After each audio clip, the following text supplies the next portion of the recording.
3 Months by Hardman. My arrival was carefully planned. I wanted to slip into the church quietly, after most people had already arrived, but didn't want to get there too late. So, just to be safe, I caught an early train, then hung around in a station cafe for a while. As I entered the churchyard, one of the ushers, no one I recognised, came towards me.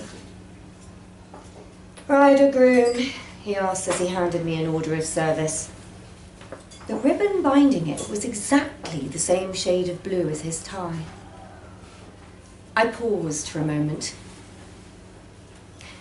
"Bride," I told him. If anyone asked, I could always say there had been a mistake. We entered the church together and both scanned the wooden pews. It was hard to see much. My eyes hadn't quite adjusted to the dim light, but it was obvious that one side of the church was much fuller than the other.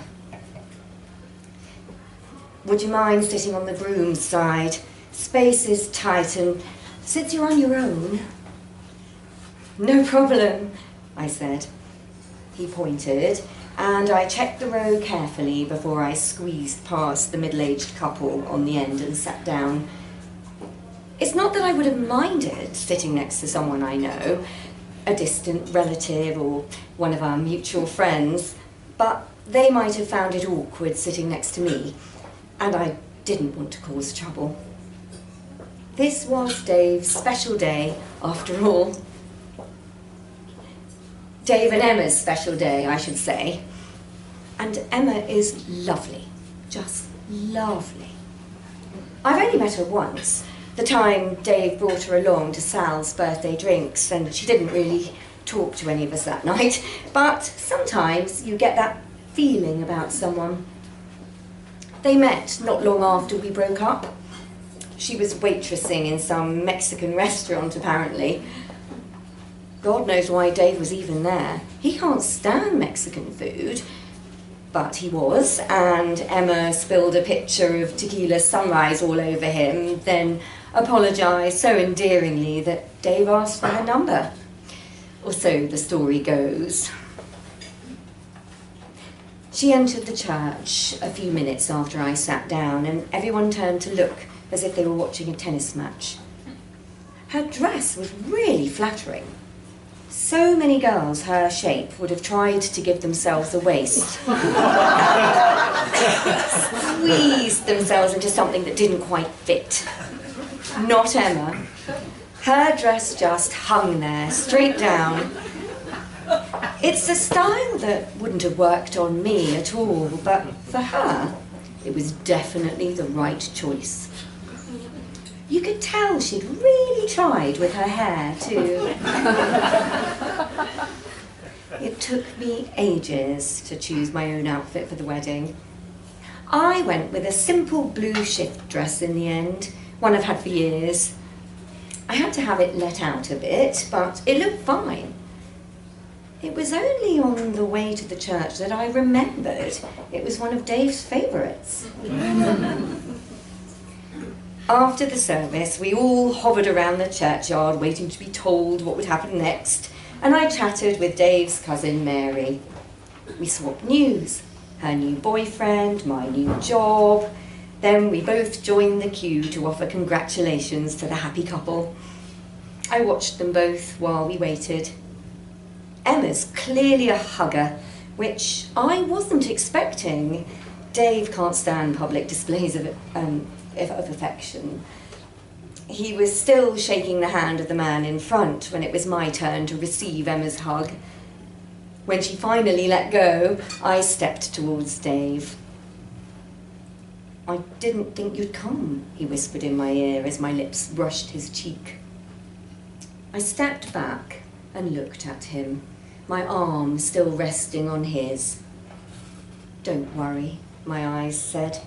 "I'm not here to make a scene." "Congratulations, both of you," I said, but Emma was already hugging someone else. I gave Dave's arm one last affectionate squeeze, then went to find a drink. At the reception, I found myself sitting with a group of Emma's work colleagues. We made polite conversation about summer holidays and mortgage rates as we worked our way through phyllo-wrapped salmon and a flinty white burgundy.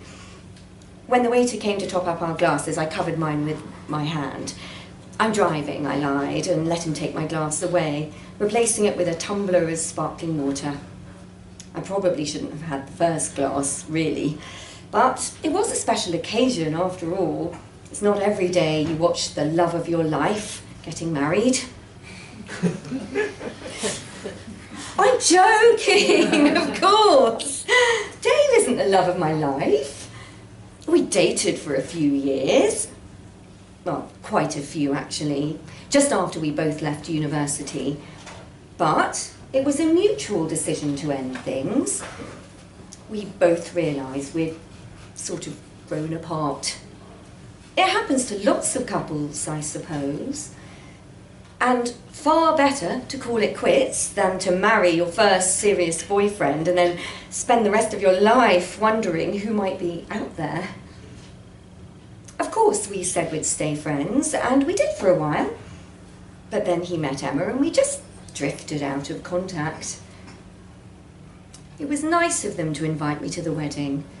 I told Dave that when we caught up for a drink a few months ago. The drink was his idea. He suggested it when I rang to RSVP. We were chatting, and I mentioned in passing how long it had been since I'd seen him. We'd already been talking about how his office was quite close to mine. Well, we're on the same tube line, which is practically the same thing. So he suggested a drink after work, and one night for old time's sake. We went to a wine bar just off Charlotte Street. "Are you sure Emma won't mind if I come to the wedding?" I remember asking him. Most brides wouldn't be happy with an ex hanging around on the day. "Yeah, Em's different though," David said. "I'm lucky like that." I told him yes, he really was very lucky, and that Emma was too. Then I went to the bar to get us another bottle of wine. What happened next wasn't anyone's fault. Really, it was just one of those things. We were both a bit drunk, and he'd caught me on a bad day. I'd had a huge row with Mum on the phone that morning, plus I'd come straight to the pub from a meeting with a really stroppy client. Dave must have had his reasons too. Nostalgia, maybe, or pre-wedding jitters. We didn't really talk about it. Dave's friend Steve was at the wedding. He came and sat with me after the speeches when the rest of my table were all up on the dance floor. I always liked Steve. He can be a bit of a lad sometimes, but he is one of Dave's oldest friends, and he has a heart of gold, really. It was good of him to come over. "You weren't in the bridal party?" I asked. He grimaced.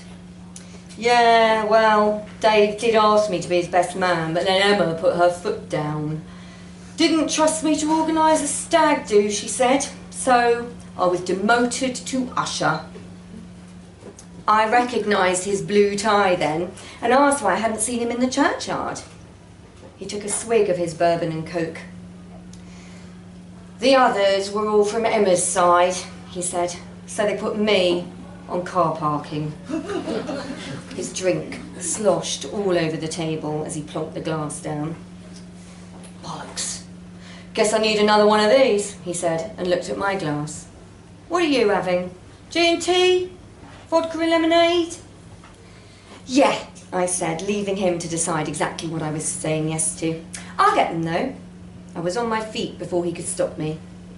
Even if he hadn't been manning the car park, Steve would never have bought my line about driving. He knows me too well.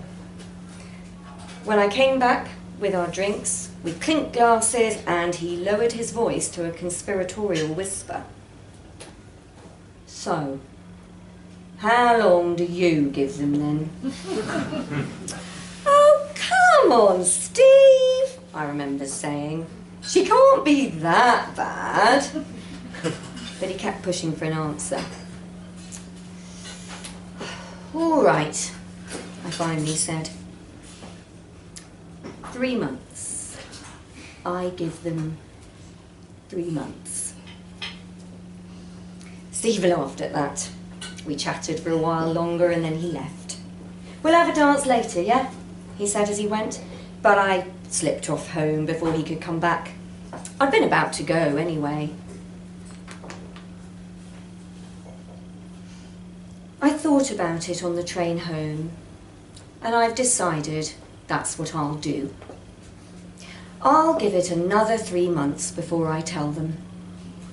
I'll be showing by then, of course. I suppose I could have said something earlier, before they'd gone through with the wedding. But Emma is lovely. She really is. And it seemed such a shame, especially after she'd gone to all of that effort, what with the blue ribbons and the matching ties and everything else. So yes, 3 months it is. I never bought them a wedding present, after all. So at least I can give them that.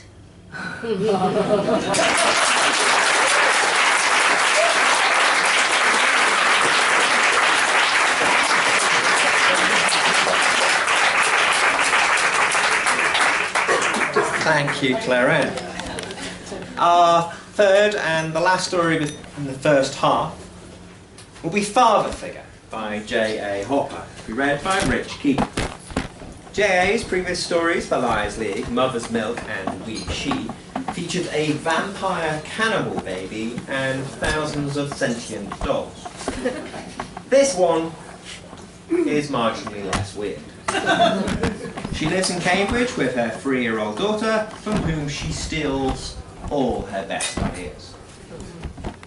Rich's recent career highlights include being assaulted by Simon Callow in sitcom The Rebel, by Paddy McGuinness in The Delivery Man, and by Mr. Blobby in The Last Leg.